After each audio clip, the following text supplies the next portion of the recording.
आज हम करेंगे पाठ नमक का दारोगा। इस पाठ को हम बहुत ही इंटरेस्टिंग वे में बहुत ही मजेदार तरीके से समझने वाले हैं। और सिर्फ इतना ही नहीं, इस चैप्टर के एक्सरसाइज क्वेश्चन, इस चैप्टर के इंपॉर्टेंट क्वेश्चन और इस चैप्टर के एमसीक्यू टाइप क्वेश्चन भी हम इसी वीडियो में बात करेंगे। तो आज हमारे साथ अंत तक बने रहिएगा। तो आइए शुरू करते हैं। नमस्ते, मेरा नाम आशीष है। देखो बच्चों, इस पाठ के लेखक हैं प्रेमचंद। प्रेमचंद जी ने इस पूरे पाठ में क्या बताया है, एक बार दो चार लाइन में मुझसे सुन लो, फिर हम इस चैप्टर को और ज्यादा डिटेल में समझेंगे। देखो बच्चों, प्रेमचंद जी ने इस पूरे पाठ में ईमानदारी का क्या फल मिलता है, ईमानदारी के क्या फायदे होते हैं, इसके बारे में पूरा पाठ है। करेक्टर्स के नाम बता देता हूं। एक है करेक्टर वंशीधर। वंशीधर के एक पिता है, नाम है मुंशी जी। और उसके ऑपोजिट में यानी उनके अलावा एक और करेक्टर है अलोपी दीन। इनके बारे में डिटेल में चर्चा करेंगे। लेकिन इस पूरे पाठ में वंशीधर जी ने अपनी ईमानदारी दिखाते हुए किस मोड़ पर यह पाठ ले गए, उसके बारे में हम अब पढ़ने जा रहे हैं। देखो बच्चों, शुरुआत होती है वंशीधर जॉब करने के लिए या नौकरी ढूंढने के लिए निकल रहे हैं। घर से निकलने से पहले अपने पिताजी से आज्ञा लेते हैं, आशीर्वाद देते हैं। पिताजी उस बच्चे को या अपने बेटे को आशीर्वाद देते हुए कुछ सीख देते हैं। सीख कैसी, उसको भी सुनो। पिता यानी मुंशी जी अपने बेटे वंशीधर से कहते हैं कि कोई ऐसी नौकरी ढूंढना जिसमें ऊपरी आय हो सके। ऊपरी आय मतलब रिश्वत, रिश्वत जिसमें मिले, ऐसी नौकरी तुम ढूंढना। क्योंकि मैं तो कगारे पर का वृक्ष हो रहा हूं, यानी कमजोर वृक्ष हो रहा हूं, कभी भी गिर पड़ सकता हूं, अर्थात कभी भी गिर जाऊंगा, कभी भी मेरी मृत्यु हो जाएगी। तो ये घर तुम्हें ही संभालना है। इस तरह की जो बातें थी, यानी बेईमानी की सीख देते हुए पिता अपने बेटे को नौकरी के लिए भेजते हैं। अभी कुछ टाइम पहले ही नमक का विभाग बना था, मतलब नमक बेचना, नमक का व्यापार करना ये गैर कानूनी हो चुका था। अब लोग फिर भी नमक का व्यापार कर रहे थे, या नमक का जो कारोबार था वो फिर भी लोग चोरी छिपे कर ही रहे थे। अब दूसरी तरफ वंशीधर नौकरी के लिए निकले हैं और किस्मत ने ऐसा साथ दिया कि कुछ ही दिनों में उनको नौकरी भी मिल गई। और नौकरी भी ऐसी वैसी नहीं, बहुत बढ़िया नौकरी, जिसमें ऊपरी आय तो बहुत गजब की हो सकती थी। मतलब एक दारोगा पद पर वो नियुक्त हो गए। दारोगा मतलब एक तरह के इंस्पेक्टर, और वो इंस्पेक्टर भी वो नमक विभाग में, नमक विभाग के इंस्पेक्टर हो गए। तो ऊपरी आय का तो ठिकाना ही नहीं होना चाहिए था, है ना? क्यों? क्योंकि नमक का व्यापार करना तो गैर कानूनी था और लोग चोरी छिपे कर भी रहे थे। अब किसी को चोरी छिपे नमक का व्यापार करना हो तो ऑब्वियस बात है, रिश्वत तो देनी पड़ेगी। लेकिन दूसरी तरफ वंशीधर थे बहुत ईमानदार। हालांकि उनके पिता ने उनको बेईमानी की सीख दी, लेकिन वंशीधर बहुत ज्यादा ही ईमानदार थे। तो अब आगे क्या हुआ, उससे पहले बच्चों लेखक का नाम मैंने क्या बताया था, एक बार जल्दी से कमेंट करके बताओ। देखते कितने बच्चे बहुत ध्यान से सुन रहे हैं। आगे सुनो। अब एक रात वंशीधर सो रहे थे। सोते सोते उनको कुछ आवाजें सुनाई दी।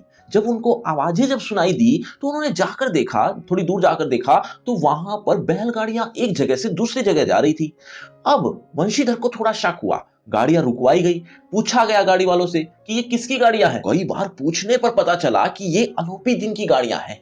अब अलोपी दिन के बारे में सुनो। दरअसल अलोपी दिन बड़े प्रतिष्ठित जमींदार थे, लाखों का लेन देन था उनका, और शायद ही कोई व्यक्ति होगा जो उनका कर्जदार ना हो। और ऐसा भी नहीं था कि बहुत ईमानदार, गैर कानूनी काम भी बहुत किया करते थे, और उनमें से ही नमक का व्यापार भी। नमक का व्यापार वो कर रहे थे और जो कि गैर कानूनी था। अब वो गाड़ियां रुकवा ली गई। वो गाड़ियां जब रुकवा कर देखा गया तो एक्चुअल में वहां उन गाड़ियों में नमक भरा पड़ा था। अब अलोपी दिन को बुलाया गया। अलोपी दिन ने मीठी मीठी बातें की उनसे, मीठी मीठी बातें करके उनको रिश्वत देने की कोशिश की। अब पहले तो कम रिश्वत दी, लेकिन वंशीधर ने स्वीकार नहीं की। वो करते भी कैसे, ईमानदारी तरह थे। फिर अलोपी दिन ने उस रिश्वत को और ज्यादा बढ़ा दिया, फिर और ज्यादा बढ़ा दिया, और फिर बहुत ज्यादा बढ़ा दिया। लेकिन वंशीधर हर बार उनको मना करते रहे। लास्ट में 40,000 तक बात पहुंच गई कि 40,000 रुपए देने के लिए तैयार हूं मैं। लेकिन वंशीधर टस से मस नहीं हुए। 40,000 हालांकि उस समय बहुत, आज के करोड़ों रुपए या लाखों रुपए की बात हो गई, तो उन्होंने इतनी ज्यादा रकम भी ठुकरा दी और ये कहा कि तुम 40,000 तो क्या, 40 लाख रुपए भी मुझे दोगे ना, तो भी मैं नहीं लूंगा। यानी मुझे रिश्वत मंजूर नहीं है, तुम्हें मैं हिरासत में लेता हूं। अब उनको हिरासत में लिया और जेल में डाल दिया। अब लोगों की हैरानी का ठिकाना ना रहा। क्यों? क्योंकि जिनके पास, यानी अलोपी दिन के पास इतनी तो वाक चातुर्य थी, मतलब बोलने की चतुरता थी, और इतना पैसा था, शायद ही कोई व्यक्ति होगा जो उनका कर्जदार ना हो, लेकिन फिर भी वो जेल में आ गए। ये बहुत बड़ी हैरानी का विषय था। अब अगले दिन उन्हें कोर्ट में यानी अदालत में पेश किया गया। अदालत में अब सब उसके बिके हुए हैं, मतलब अलोपीदीन ने सबको खरीद रखा है, चाहे वो गवाह हो, चाहे वो वकील हो, आसपास के लोग हों या उस केस से जुड़े हुए कोई भी लोग हो। वो सिर्फ इतना ही नहीं, जज को भी उन्होंने खरीद रखा था। अब सब बिके हुए हैं तो फैसला किसके पक्ष में आता? ऑब्वियसली अलोपीदीन के पक्ष में फैसला आ गया और उन्हें बाइज्जत बरी कर दिया गया। लेकिन वंशीधर को इस बात पे गुस्सा नहीं आया, ना ही वो दुखी हो रहे थे। वो सोच रहे थे कि मैंने तो अपना ईमानदारी दिखाई ना, फिर चाहे फैसला किसी के भी पक्ष में आया हो। बच्चों, वंशीधर को किस पद पर नियुक्ति मिली थी? कौन सी पोस्ट थी उनकी? एक बार जल्दी से कमेंट करके बता दो। देखना चाहता हूं कितने बच्चे बहुत ध्यान से सुन रहे हैं। आगे सुनो। अभी एक हफ्ता ही बीता था कि अब वंशीधर को नौकरी से निकालने का एक लेटर आ गया। वो नौकरी से निकाल दिए गए। अब ये काम किसने करवाया होगा ये बताने की तो जरूरत है नहीं। अब बहुत दुखी हो गए वंशीधर, अपना झोला बिस्तर जो भी था उनके पास वो उठाया और अपने घर की ओर रवाना हो गए। घर में पिताजी बहुत गुस्से में भन्ना रहे थे। उनको ये खबर पहले ही मिल चुकी थी और जब उनको ये पता चला कि इनको नौकरी से इसलिए निकाल दिया क्योंकि इन्होंने रिश्वत नहीं ली, और दूसरी तरफ उनके पिता तो पहले ही कह रहे थे कि रिश्वत ले लेना, रिश्वत लेने में ऐसी कोई बुराई बात नहीं है, इस तरह की सीख देकर तो उनको भेजा था। और जब उनको इसी वजह से नौकरी से निकाल दिया कि रिश्वत तुमने नहीं ली, तो अब वो उनका जो गुस्सा था वो और ज्यादा हो रहा था। बहुत कुछ कह सुनाया लेकिन अब कोई फायदा तो था नहीं। अभी कुछ दिन ही बीते थे कि वंशीधर के घर में अलोपीदीन आ गए।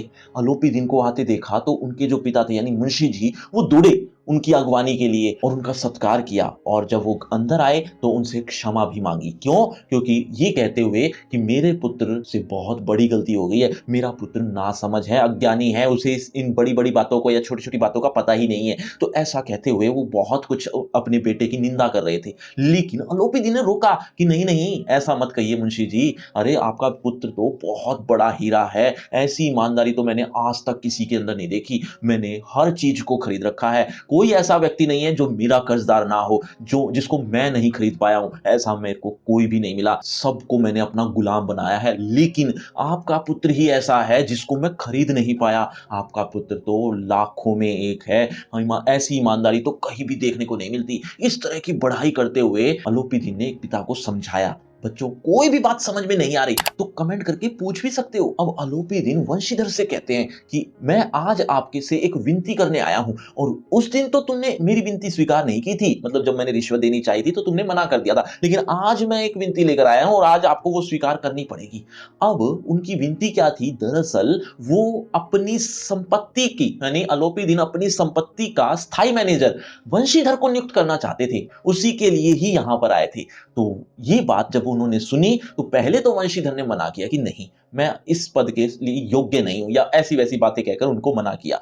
लेकिन जब अलोपीदीन जिद पर अड़ गए तो उन्होंने कहा कि मैं तुम्हें नौकरी ऐसी वैसी नहीं दे रहा हूं, मैं तुम्हें इसके लिए अच्छी तनख्वाह दूंगा, यहां तक कि रोजाना खर्च अलग मिलेगा, इसके अलावा नौकर चाकर, बंगला रहने के लिए, सवारी के लिए घोड़े, इस तरह की एक तरह का ऑफर दे रहे थे अलोपीदीन। अब वंशीधर फिर भी मना किए जा रहे थे कि नहीं, मुझे ये चीजों की दरकार नहीं है, आप अपनी नौकरी अपने पास रखिए, मुझे नहीं करनी है तुम्हारी नौकरी। इस तरह की बातों को बार बार मुझे हालांकि वो इतनी क्लियरली मना नहीं कर रहे थे, वो बड़े विनम्र भाव से ये बात कह रहे थे कि नहीं, मैं इस पद के योग्य नहीं हूं। इस तरह की बातें काफी बार उन्होंने मना की, लेकिन अलोपीदीन जिद पर अड़े हुए थे, वो वहां से जाने के लिए तैयार ही नहीं थे। उन्होंने कहा कि जब तक इस लेटर पर यानी इस ऑफर पर तुम साइन नहीं कर देते या ये पद स्वीकार नहीं करते, तब तक मैं यहां से नहीं जाऊंगा। उनका विनम्र भाव भी दिख रहा था अलोपीदीन का। तो आखिरकार वंशीधर ने उस पद को स्वीकार किया और वहां पर साइन कर दिए।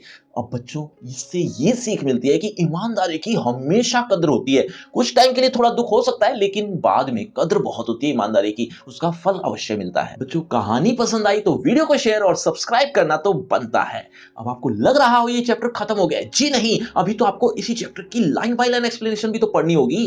क्यों? क्योंकि ये तो समरी थी, अब आपको लाइन बाय लाइन एक्सप्लेनेशन भी पढ़ लेनी चाहिए। इसके साथ साथ इसकी इंपॉर्टेंट क्वेश्चन, एक्सरसाइज क्वेश्चन और एमसीक्यू टाइप क्वेश्चन, ये चारों चीजें भी आपको पढ़नी है। लेकिन ये मिलेंगी कहां? लिंक दिया है आपको डिस्क्रिप्शन बॉक्स में, सबसे ऊपर इस लिंक का नाम रखा है free crash course for 11th class. इस नाम से आपको एक लिंक मिलेगा, कुछ इस तरह से जैसा आप देख रहे हैं। ये चारों चीजें आपको एक साथ एक ही जगह पर देखने को मिल जाएगी। लेकिन उससे पहले होगा आपका इसी टॉपिक से रिलेटेड एक छोटा सा टेस्ट। देखना चाहता हूं इस टॉपिक आपने कितने अच्छे से समझा। अगर आप इस टॉपिक को अच्छे से समझ चुके हो तो देखिए जरा किसने कितना पढ़ा। पहला प्रश्न आपकी स्क्रीन पर ये रहा। नमक विभाग में किसे दारोगा की नौकरी मिली? बच्चों, हर प्रश्न के बाद आपको 5 सेकंड मिलेंगे आंसर देने के लिए। आप अपना आंसर कमेंट करते रहना। एंड में देखना चाहता हूं किसके कितने आंसर ठीक हुए। नमक विभाग में किससे दारोगा की नौकरी मिली थी? आपके ऑप्शन आपकी स्क्रीन पर। ए आलोपी दीन को, बी वंशीधर को, सी बद्दू सिंह को, ऑप्शन डी दाता दीन को। आपके 5 सेकंड, 5 4 3 2 1 0। सही उत्तर है ऑप्शन बी। चलिए बच्चों, अगले प्रश्न की तरफ। अगला प्रश्न, नमक की कालाबाजारी कौन कर रहा था? आपके ऑप्शन, ए आलोपी दीन, बी रामदीन, सी दाता दीन, डी माता दीन। 5 4 3 2 1 0। सही उत्तर है ऑप्शन ए आलोपी दीन। चलिए बच्चों, अगले प्रश्न की तरफ। अगला प्रश्न, आलोपी दीन को किसके बल पर दारोगा को खरीद लेने का विश्वास था? आपके ऑप्शन, ए बल, बी छल, सी रिश्वत, डी संबंध। 5 4 3 2 1 0। सही उत्तर ऑप्शन सी रिश्वत। चलिए बच्चों, अगले प्रश्न की तरफ। अगला प्रश्न, किसका लाखों का लेन देन था? आपके ऑप्शन, ए वंशीधर का, बी मुरलीधर का, ऑप्शन सी माता दीन का, ऑप्शन डी आलोपी दीन का। 5 4 3 2 1 0। सही उत्तर है ऑप्शन डी। तो बच्चों, ये आपका रिपोर्ट कार्ड, ध्यान से देख लीजिए, पढ़ लीजिए। और हाँ, आपके टोटल मार्क्स कितने हैं ये कमेंट करना मत भूलना। और आपकी क्लास से रिलेटेड एक फ्री क्रैश कोर्स आ गया जो कि बिल्कुल फ्री है। लिंक आपको डिस्क्रिप्शन बॉक्स में सबसे ऊपर मिल जाएगा। इस लिंक की सबसे बड़ी खास बात ये है कि आपको आपकी क्लास से related A to Z syllabus इस साल का आपको एक ही पेज पर देखने को मिल जाएगा। आपको कहीं भी वीडियो के लिए, एक्सरसाइज क्वेश्चन के लिए, इंपॉर्टेंट क्वेश्चन के लिए कहीं भी भटकने की जरूरत नहीं पड़ेगी। तो इस लिंक को जरूर क्लिक करना। और अगर आपको मुझसे पर्सनल बातचीत करनी है तो सभी सोशल मीडिया के लिंक डिस्क्रिप्शन बॉक्स में है। आज ये बातचीत करते हैं। शुक्रिया।